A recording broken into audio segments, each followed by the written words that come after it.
अच्छा, ऐसा धोखा हमारे साथ किया, भोगोगे तुम।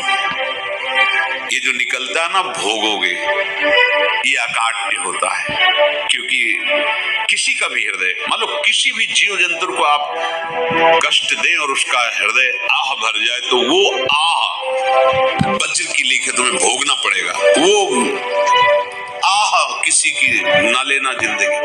कोई ऐसा कोई आह भर करके कह दिया तुम समर्थ हो, हम तो कुछ कर नहीं सकते, तो अंदर से दुखी, फिर तुम्हारी सामर्थ्य काम नहीं करेगी, मिट्टी में मिला देगी। ऐसा नहीं कि आप जो कर रहे हैं कोई देख नहीं रहा, कोई हिसाब किताब नहीं, जो कर रहे हैं अवश्य में भोक्तव्यम। बहुत सावधान।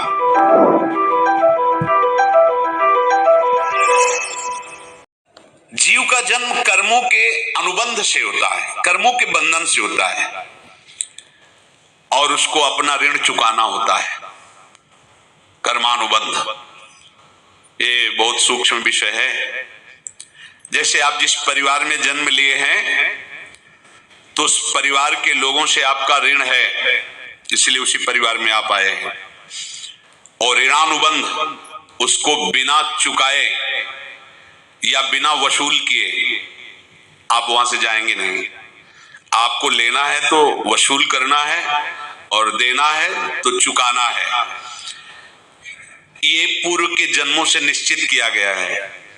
जैसे किसी के यहाँ पुत्र हुआ, जन्म से ही पैसा खर्चा शुरू हुआ, जब बड़ा हुआ तो उद्दंडता के द्वारा मार पूरे परिवार को क्लेश पर क्लेश देता चला जा रहा है।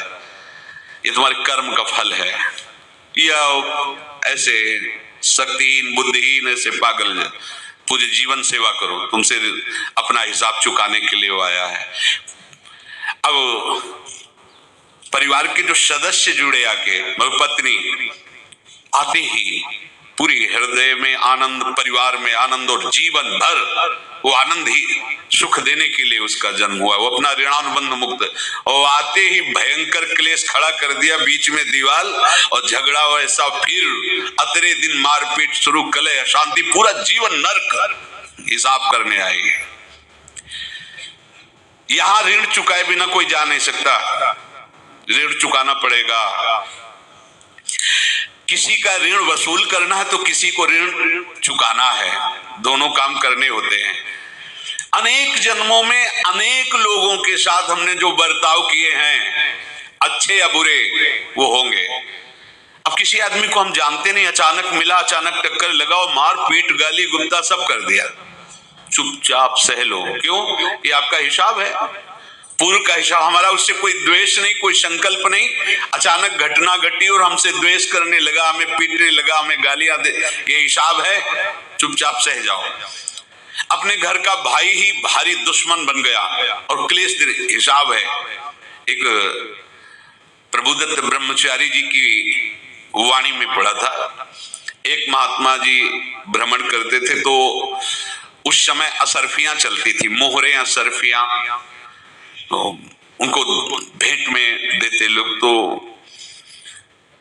या तो ठाकुर सेवा में लगे तत्काल, या संत सेवा में तत्काल लगे, उसका संग्रह करके डोलना ये ठीक नहीं है बैरागी के लिए, सिद्धांत में ये ठीक नहीं। तो जब 2, 4, 6, 8 ऐसे मोहरे हुई, तो उन्होंने विचार किया कि और भ्रमण करके जब काफी मोहरे हो जाएंगी, तो प्रयागराज में जब कुंभ पड़ता है, एक बार पूरे सब अखाड़े के संतों को, अलग अलग संप्रदाय सब संतों को बुलाएंगे और सबको खुआएंगे। अब साधु है तो यही विचार करेगा, और क्या विचार करेगा। तो उन्होंने ऐसे डंडा बनवाया, बेंत, जो ऊपर से चूड़ीदार और भीतर पोला, और मोहरे उसमें डालते गए, और भ्रमण, जहां जहां श्रद्धालु भगत सबके यहाँ जाना और इच्छा रखना कि एक मोहर तो दे दे दक्षिणा में। कामना कोई भी हो वो बांधती ही है, ध्यान रखना। इसीलिए प्रभु जो चाहे वो करे, अपनी चाह नहीं रखनी चाहिए, अपनी चाह प्रभु की चाह में मिला देनी चाहिए। धीरे धीरे वो छड़ी भर गई, भ्रमण करने वाले महात्मा चूड़ी लगाई, इंतजार करते रहे जब प्रयाग का कुंभ पड़ा तो चले। तो रास्ते में एक गांव में पूछा जाता है जिससे कहीं रुको कि कोई श्रद्धालु ऐसा है जो संत सेवी है। तो कुछ लोगों ने बताया हाँ एक परिवार है बहुत संत सेवी है और आपको मिलाते हैं उनसे। आइए महाराज घर में रुका, खूब अच्छा हलवा पूड़ी पवाया और जो घर के मालिक थे चरण दबाए। चरण दबाते दबाते उनकी दृष्टि पड़ी उस डंडे पे, इतना मोटा और ऊपर से कुछ चूड़ी सी भी नजर आ रही, इस डंडे में तो कोई रहस्य है ही है। अब महात्मा जी को खवा पिला के सुला दिया। महात्मा जी जब सो गए तो पत्नी से धीरे से कहा वो डंडा लाओ बाबा जी का। डंडा वो चूड़ीदार जो ही खोला पलटाया तो सैकड़ों मोहरे। ऐसे संत रोज पधारे भगवान, तुम आनंद हो जाए फिर क्या। पत्नी से कहा नाप के कंकड़ लाओ। वो तो महात्मा जी तो खाए खीर पूड़ी आराम से सो रहे। रात में पूरी प्लानिंग करके उसमें कंकड़ भर के चूड़ी लगाकर सिराने रख दिया, सारी मोहरें हटा ली। महात्मा जी आराम से छड़ी उठाए तो वजन पक्का। वैसे बड़े लोग चतुर होते हैं पर ये नहीं जानते कि कर्म कितना भयानक होता है। और उनकी कोई संतान नहीं थी पर धन में इतना प्रेम उनको था। बहुत सावधान साधु महात्माओं के पास जो अर्थ है, गृहस्थी अगर आता वहीं से है पर अगर उसको जोर जबरदस्ती या किसी छल कपट से तो वो उसका विनाश ही करता है, आज तक का प्रमाण है। अब उनको ये भाव पता नहीं होगा या पता होगा तो लोभ के कारण वो उसको मान नहीं पाए होंगे। महात्मा जी गए प्रयाग में, किसी अखाड़े पर रुके और वहां प्रार्थना की कि कल जो है संपूर्ण अखाड़ों का निमंत्रण किया जाए और सब संतों को भोग पवाया जाए और उनको दक्षिणा भी दी जाए। महंत ने सोचा कि बहुत बड़ा है तो उत्सव है, क्योंकि प्रयाग में कितने हजारों संत महात्मा सब। तो उनका महाराज बोरो इसमें चीनी और तीनों घी लगेगा, सब व्यवस्था। बोले आप मंगाइए, एक एक हिसाब हम करेंगे, हमारे पास सब व्यवस्था है। बोले कुछ तो पहले दे दो, वो इकट्ठे देंगे हम। उनको था कि अगर हम छड़ी खोला और दो चार मोहरे दी, किसी को पता लग गया तो गड़बड़ हो सकती। बोले हम भंडारे के समय आखिरी में सब कुछ आपको दे देंगे। ठीक है, वो अपने पास से पैसे लगाकर खूब जितना सामग्री सब लाए लाखों की और सब संतों को निमंत्रण कर दिया। संत जन निमंत्रित हो गए, भंडारा बन रहा है। तब वहां के महंत है, उनका देखो भंडारा भी बन रहा है, संतों को निमंत्रण। अब आप अर्थ की व्यवस्था कीजिए, क्योंकि इतनी बड़ी हमारी सामर्थ्य नहीं थी जितना हमने किसी तरह हमने व्यवस्था की। अब मुझे अर्थ चाहिए, तभी आगे की व्यवस्था बढ़ेगी। संतों को दक्षिणा देंगे और जिनसे अर्थ लिया उनको दे। देखो रसोई बन गई है सब। उनका अच्छा तुम्हें विश्वास नहीं तो अभी चूड़ी खोली, उनको तो था ना कि मोहरे हैं कंकड़। तो जैसे कितना उनको सदमा लगा होगा, हजारों संतों का निमंत्रण, रसोई बन, संत हो के छल कपट। तो उनका महाराज आपने तो हमारा नाश कर दिया, जो महंत थे। अब बताओ रसोई बन गई, संत निमंत्रित हो गए, आप ये कंकड़ दिखा रहे हैं हमको, आपने तो हमें बर्बाद कर दिया। हमारी इतनी सामर्थ्य नहीं थी, आप पहले बता देते, संत होकर ऐसा छल कपट।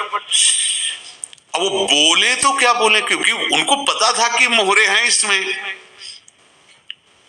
अंदर से उनका चिंतन गया उसी सेठ के पास, अच्छा ऐसा धोखा हमारे साथ किया, भोगोगे तुम। ये जो निकलता है ना भोगोगे, ये अकाट्य होता है। क्योंकि किसी का भी हृदय, मान लो किसी भी जीव जंतु को आप कष्ट दें और उसका हृदय आह भर जाए तो वो आह वज्र की लेख है, तुम्हें भोगना पड़ेगा। वो देखो भीष्म जी को भोगना पड़ रहा है ना, सांप को ऐसे धनुष की नोक से उठाया और बंबूल के कांटों के ऊपर फेंक दिया, कई दिन तक सेदा हुआ, वो आह भर करके मरा। तो आपको 6 महीने बाणों की सैया पर आह किसी की ना लेना जिंदगी में।